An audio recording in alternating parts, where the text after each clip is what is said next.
মাশাআল্লাহ! এত মজার একটা খেজুরের গুড়ের পায়েস তৈরি হয়েছে যে কি আর বলবো। এতটা লোভনীয় হয়েছে জাস্ট মুখে দিয়ে খেতেই মন চাচ্ছিল। আলহামদুলিল্লাহ আপনাদের যাদের পায়েস পছন্দ তারা আজকের রেসিপিটা অবশ্যই ফলো করে তৈরি করতে পারেন।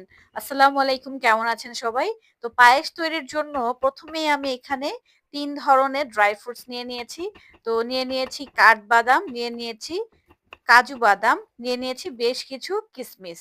তো কাঠবাদামটা আমি কেটে নিয়েছি আর বাকিগুলো আমি আস্তই রেখেছি। এখন চলে যাচ্ছি মূল রান্নায়। তো হাঁড়িতে ১ম এ আমি সামান্য একটু ঘি দিয়ে দিচ্ছি। ঘিটা গলে আসার পর এখানে আমি আগে থেকে কেটে রাখা সেই ড্রাই ফ্রুটস গুলো দিয়ে দিচ্ছি।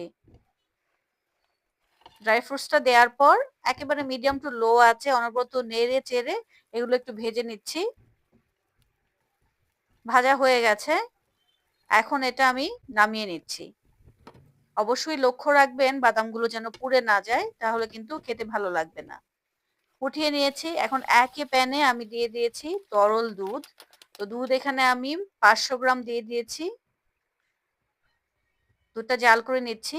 অন্যদিকে ১/২ কাপ পরিমাণ চিনি গুঁড়া পোলাওর চাল নিয়ে নিয়েছি। এটাও ধুয়ে একটা সাইডে আমি রেখে দিচ্ছি।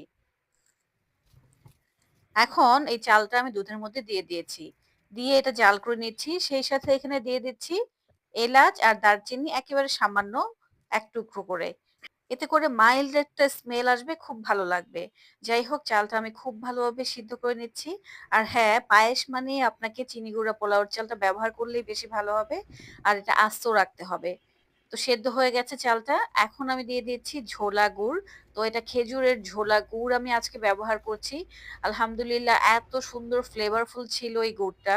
আর এই গুড়ের কারণে কিন্তু আজকের এই পায়েসটা দ্বিগুণ স্বাদ হয়েছে। যদিও খেজুরের গুড়টা সারা বছর পাওয়া যায়, তবে এই শীতকালে মনে হয় যে খেজুরের গুড়ের আসল ফ্লেভারটা পাওয়া যায়। যাই হোক গুড়টা খুব সহজেই গলে এসেছে যেহেতু এটা ঝোলা গুড় ছিল। তো এখানে আমি ড্রাই ফ্রুটস কিছুটা এড করে দিয়েছিলাম। সেটা আসলে ভিডিও করা হয়নি। এখন এটা আমি নামিয়ে নিচ্ছি।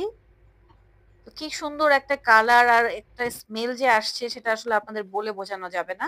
উপর থেকে আরো কিছুটা ড্রাই ফ্রুটস আমি এড করে দিচ্ছি। আর এটা ঠান্ডা হলে আপনারা স্বাদ আরো বেশি পাবেন। কারণ যেকোনো মিষ্টি খাবারই ঠান্ডা হওয়ার পরে টেস্টটা বেশি ভালো লাগে। তাছাড়া গরম, গরমও খেতে ভালোই লেগেছে। তো অবশ্যই বাসায় ট্রাই করবেন আর আমার রেসিপি গুলো ভালো লেগে থাকলে শেয়ার করে দেবেন, লাইক দিবেন। আল্লাহ হাফেজ।